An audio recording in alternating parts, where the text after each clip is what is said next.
feel the need to bring my father or brother along with me because it's unsafe out there.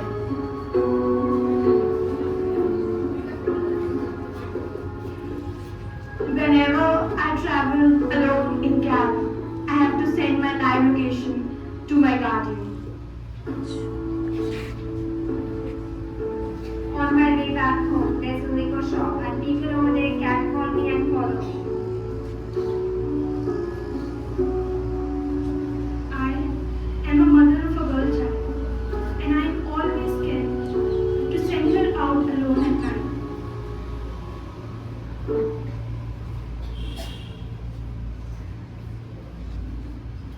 Freedom is a lie.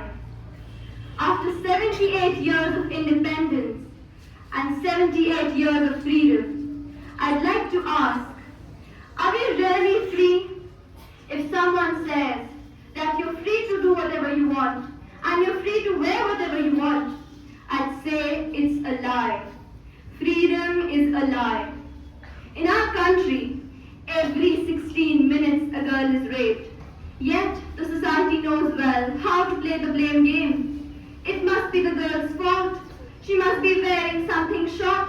She must be out late at night. They have all the excuses ready. But they don't realize that it is the man who should be blamed for such tragedy. Open your eyes. It's high time that the world realize. She is not an object. She is not an item. She is not ashamed. Give her the freedom to walk fearlessly on the pavement at night. Give her the freedom from stalkers and perverts roaming the streets all the time. It is not she who needs to change. It is the mentality of the society that needs to be reshaped. Thank you. A very good morning to respected Madam Principal, teachers and all my fellow mates. Today, we the students of class 12D will be conducting the assembly. Now my classmate Lakshita will tell you about some safety measures.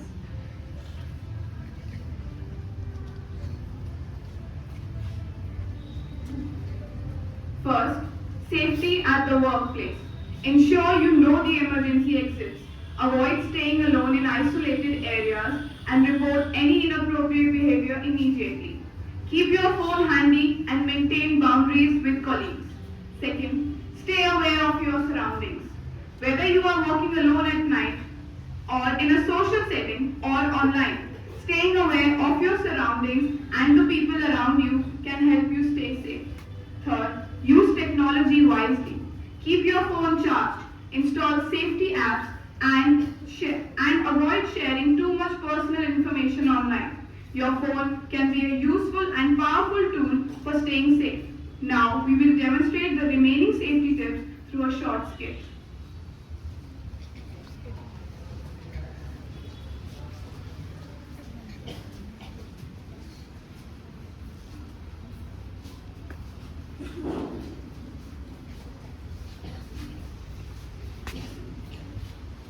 Scene 1. A girl walking down the road returning from college with her friends. Hey, we are going to this party. Are you coming along? Yes, but let me inform my parents first. Hey mom, my friends and I are going to this party at Neha's house. Alright. Who all will be there with you, beta? Are you sure it will be safe? It will be fine. It's just a small gathering. Some boys will be there too. Anyways, Shrishti is going with me, so it will be alright. Oh, Shrishti. Yes, then go. By when will you be back home? I'll be back home by 8. Anyways, I'll share my live location with you. Bye-bye.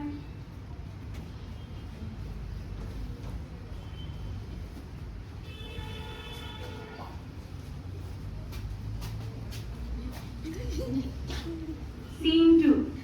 Night scene. A girl is walking down the street. Someone grabs her hand and tries to pull her. To save herself, she pulls out pepper spray bottle from her clutch and protects herself. And runs away.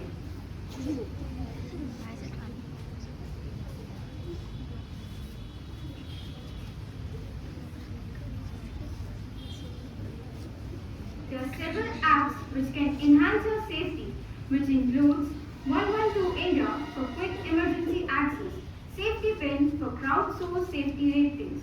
Be safe for panic buttons and location sharing. Raksha for direct emergency connections. And Smart 24/7 for real-time safety alerts and emergency support.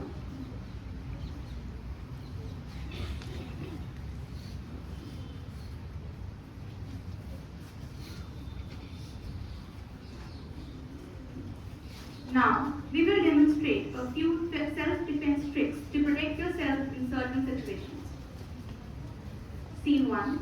If someone tries to hold your throat from the back forcefully, you can use your right leg to grab one of the legs of the other person in such a way that the person falls on his or herself head, giving the person a temporary shock which will give you time to run away. Scene 2. If someone tries to hold the back of your neck and pull you down forcefully, you won't be able to do much except grab the chin of the person with one hand and using the other hand to put force on the back of the knee of the other person. This way, the person will lose balance and fall and you'll be free to run away. Scene 3. Punch on the throat. If someone tries to hold the back of your head forcefully to hit you, you have to punch the person on the throat with force and run away.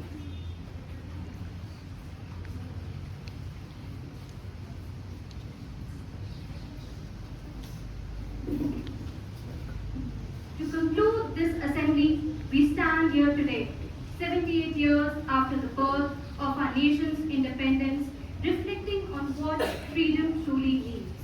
The freedom we celebrate each year seems hollow when women and girls across our country are not even free to live without fear, to exist without the threat of violence. When a woman cannot walk safely in her own community, when young girls become victims of unspeakable crimes, we must ask ourselves, what independence have we truly achieved? How can we call ourselves a free nation when half of our population is not independent, not free to pursue their dreams, not free even to survive without the shadow of violence looming over them? True freedom is not just the absence of colonial rule.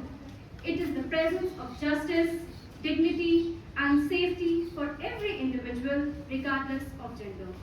Until our daughters can walk without fear, until every woman is respected, every woman is protected and valued, our fight for freedom remains unfinished. Let us not just celebrate independence, but work towards it by challenging the norms, by demanding accountability, by fostering a society where every woman can breathe freely. Only then we will truly honor the legacy of those who fought for our freedom by ensuring that it is a reality for all.